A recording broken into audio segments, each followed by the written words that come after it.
Bandra terminus के expansion और मुंबई के लोकल सर्विसेज में भी बेहतर तरीके से लोगों को सुविधा देने का जो प्लान वेस्टर्न रेलवे का है, उसके तहत जो गरीब नगर इलाका है जहां पर ये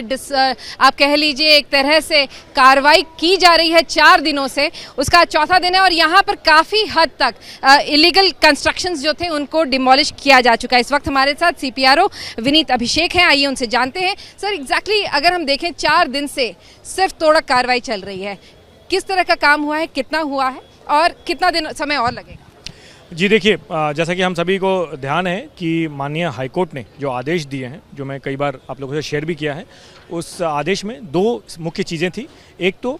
चिन्हित 100 स्ट्रक्चर्स को डिमोलिश नहीं करना है और बाकी जितने भी स्ट्रक्चर्स हैं उनको हमें डिसमेंटल करना है, डिमोलिश करना है। तो जो बाकी जितने भी इलीगल स्ट्रक्चर हैं ऑलमोस्ट 100% हमने, आज चौथा दिन है, ऑलमोस्ट 100% हमने सारा का सारा जो इलीगल स्ट्रक्चर हैं उन सबको हमने डिमोलिश कर लिया है, उन सबको तोड़ दिया है। अभी फिर भी आप मेरे पीछे देख पा रहे होंगे कि कई सारे जो स्ट्रक्चर्स हैं उनके हायर फ्लोर्स में हमारे लोग जो हैं मैनुअली डिसमेंटल कर रहे हैं। ये जो है ये रेलवे ट्रैक के पास वाला है जहाँ हम जो लीगल है। देखिए,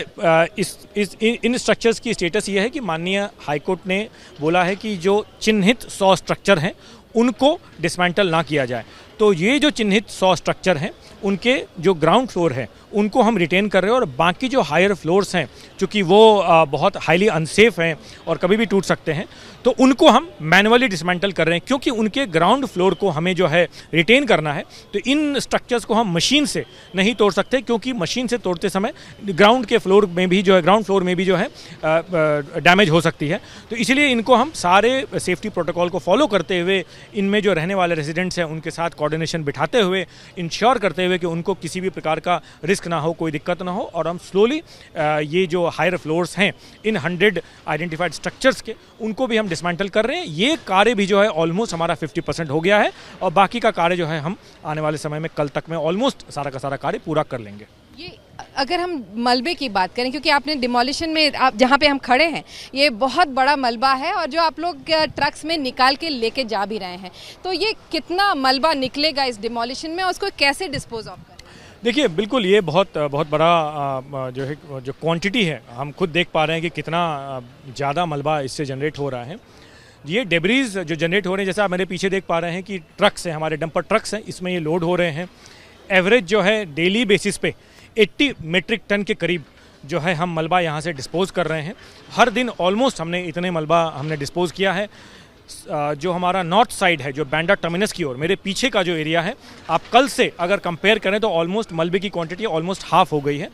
तो हमने ऑलमोस्ट 50% जो नॉर्थ साइड का मलबा है वो हटा दिया है। बाकी मलबा भी जो है हमारा इन ड्यू कोर्स हम निकालते रहेंगे। फ़िलहाल इन मलबों को हम यहाँ से हटा के साउथ साइड में, इसी एरिया के साउथ साइड में हमारा एक इंटरिम लोकेशन हमने आइडेंटिफाई किया है जहाँ हम इन मलबे को रख रहे हैं और आने वाले समय में फाइनली हमारे कुछ नॉमिनेटेड जगह हैं मुंबई में जहाँ कि हम, आप जानते हैं कि हमारा मक स्पेशल चलता है रेगुलर बेसिस पे, जो ट्रैक से हम मलबा निकालते रहते हैं, उन सब का एक नॉमिनेटेड 2-3 लोकेशंस हैं हमारे पूरे मुंबई में। वहाँ फाइनली इन डेब्रीज को वहाँ डिस्पोज किया जाएगा। तो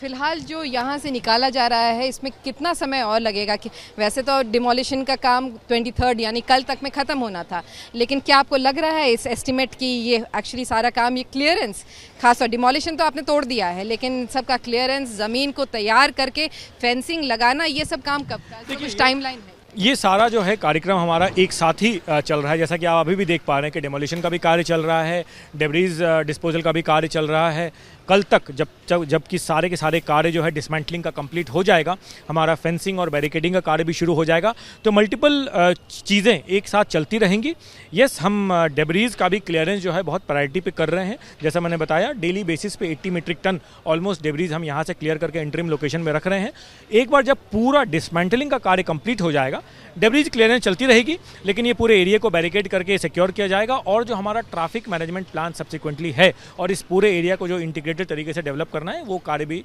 इन ड्यू कोर्स शुरू हो जाएगा। वही मैं जानना चाह रही थी, क्योंकि ट्रैफिक का आपने जिक्र किया और बांद्रा ईस्ट, क्योंकि हालांकि यहीं पास में है बांद्रा कुर्ला कॉम्प्लेक्स जो मुंबई का सबसे लार्जेस्ट कमर्शियल हब है, लेकिन वहाँ पर जाना अपने आप में एक नाइटमेयर से कम नहीं होता था, क्योंकि ये सारा जो यहाँ पे फैला था ट्रैफिक जैम, ये पतली सी सड़क, इस सब को मैनेज करने के लिए, इसको करने के लिए कब काम शुरू करेंगे और कब तक एक्चुअल लोग इसका इफेक्ट देख पाएंगे जो आप लोग डिमोलिशन का काम? बिल्कुल, आपने बहुत सही कहा। देखिए, सालों से जो हमारे जो गणमान्य पैसेंजर्स हैं, चाहे वो किसी भी सेक्टर में कार्य कर रहे हों, चाहे आसपास के एरिया में काम कर रहे हों, यहाँ के रहवासी हों आसपास के, या जैसे आपने बीकेसी बोला वहाँ जाके काम करते थे, सबकी ये बहुत रेगुलर कंप्लेन रहती थी कि बांद्रा ईस्ट में जैसे ही वो आते हैं, चाहे वो ट्रेन से उतर के ऑफिस जा रहे हों या ऑफिस से आके ट्रेन पकड़ रहे हों, ये पूरा का पूरा एक बहुत ही केओटिक सिचुएशन यहाँ पे हुआ करता था। पब्लिक ट्रांसपोर्टेशन की कनेक्टिविटी की बात कर लें या एरिया यहाँ पे ट्रैफिक मैनेजमेंट के प्लान कर लें, everything was very very chaotic, mainly because कि ये पूरा एरिया जो है हमारा एक इनक्रोच था। अब चूँकि ये पूरा एरिया क्लियर हो गया है, और जैसा कि मैंने पहले भी बताया था कि ये पूरा का पूरा एरिया बांद्रा टर्मिनस से लेके और ये पूरा एरिया एक इंटीग्रेटेड रेलवे कॉम्प्लेक्स के रूप में डेवलप किया जाएगा। तो apart from the capacity augmentation works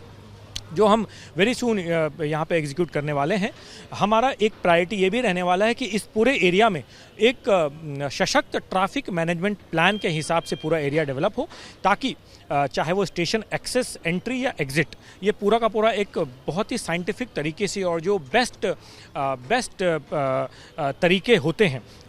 station area को डेवलप करने का, एक्सेस और एंट्री एग्ज़िट का, उस हिसाब से इसको डेवलप किया जाएगा। जैसे कि हम देखते हैं वेस्ट साइड में ऑलरेडी हम देख पा रहे हैं कि मल्टीपल लेन्स हैं, पब्लिक ट्रांसपोर्टेशन का वहाँ कनेक्टिविटी है ऑन सिमिलर पैटर्न, और यहाँ तो इनफैक्ट हमारे पास जगह वेस्ट के मुकाबले ज़्यादा है। तो एक बहुत ही बेहतर तरीके से यहाँ ये पूरा का पूरा ट्रैफिक मैनेजमेंट प्लान डेवलप होगा, नॉट जस्ट फॉर एक्सेसिंग, इससे जो बेनिफिट मैं बता रहा हूँ कि not just for accessing the Bandra local station, but कई आपने कंप्लेंट सुने होंगे कि यहाँ इतनी जाम लगी रहती थी कि कई लोग जिनको बांद्रा टर्मिनस से लॉन्ग डिस्टेंस ट्रेन पकड़ना होता था, वो कई बार ट्रेनें छूट जाती थी, क्योंकि यहाँ पे जो रोड पे जाम लगा रहता था वो भी पूरा ईज आउट हो जाएगा, क्योंकि ये पूरा जो केओस है वो ख़त्म हो जाएगा और ये जो है एक well planned traffic management area बन जाएगा, और यहाँ से जो जाने वाले जो टुवर्ड्स बांद्रा टर्मिनस का भी जो ट्रैफिक है वो बहुत स्मूथ हो जाएगा। तो इसके लिए आप लोग ट्रैफिक के लोगों से भी बात कर रहे हैं, ट्रैफिक के अधिकारी और बाकी जो अथॉरिटीज़ हैं उनसे भी बात कर रहे हैं? जैसा कि आप खुद देख रहे हैं कि ये जो पूरा का पूरा एक्सरसाइज है,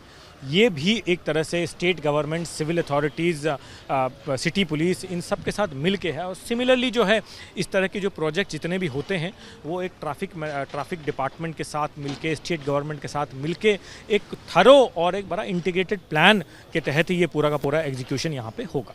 तो जैसा आपने सुना, यहाँ पर एक बहुत बड़ा प्लान है रेलवे का, जिसकी तहत ये पूरी कार्रवाई हुई है, और अगले कुछ दिनों में इसको जब अंजाम पे पहुँचाया जाएगा, उसके बाद मुंबई के लोगों के लिए ये एक बेहतरी कह लीजिए खुशखबरी ही रहेगी, क्योंकि बांद्रा का जो स्टेशन है, बांद्रा टर्मिनस हो या लोकल ट्रेन, उसकी एक्सेसिबिलिटी उनके लिए बेहतर हो जाएगी। कैमरामैन किरण सपकाल के साथ विद्या, मुंबई आज तक।